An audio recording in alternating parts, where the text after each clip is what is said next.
Alors à propos des membres de droite, il y a un ministre dans ce gouvernement qui doit vous toucher plus particulièrement, puisque je l'ai dit, vous êtes enseignant. Comment vous avez réagi à l'annonce du nouveau ministre de l'Éducation nationale, Jean-Michel Blanquer, que l'on accuse d'ailleurs d'avoir des proximités avec Sciences Commun.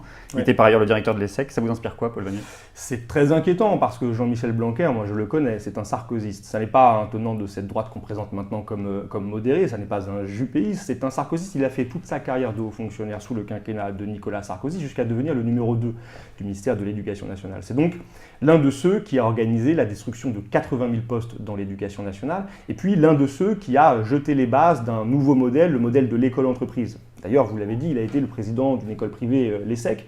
C'est Jean-Michel Blanquer qui, par exemple, a créé dans l'éducation prioritaire ce qu'on appelle les établissements éclairs, ça veut dire école, collège, lycée, pour l'ambition, l'innovation et la réussite, qui autorisent les proviseurs, les principaux, les directeurs à recruter directement les enseignants et à fixer une part de leur rémunération. Ce modèle, c'est un modèle de mise en concurrence, c'est un modèle finalement de soumission aux impératifs du MEDEF, aux impératifs comptables, et c'est un très grand péril pour notre pays. 2200 classes à 12 élèves dès la rentrée prochaine, c'est une bonne nouvelle, non? C'est une blague, c'est une plaisanterie, puisque M. Blanquer finance ce dispositif en supprimant une des rares choses que je reconnais comme positive au quinquennat précédent, c'est le dispositif plus de maîtres que de classe qui disparaît pour parvenir à cet objectif. M. Blanquer ne créera pas de poste, il va redéployer déshabiller Paul pour habiller Jacques, alors même qu'il y a plus d'élèves qui rentrent dans le système éducatif. Depuis 2010, 270 000 élèves supplémentaires sont entrés dans notre système éducatif. Il faut donc créer des postes. Nous proposons d'en créer 60 000 sur le quinquennat qui vient pour répondre à ces besoins.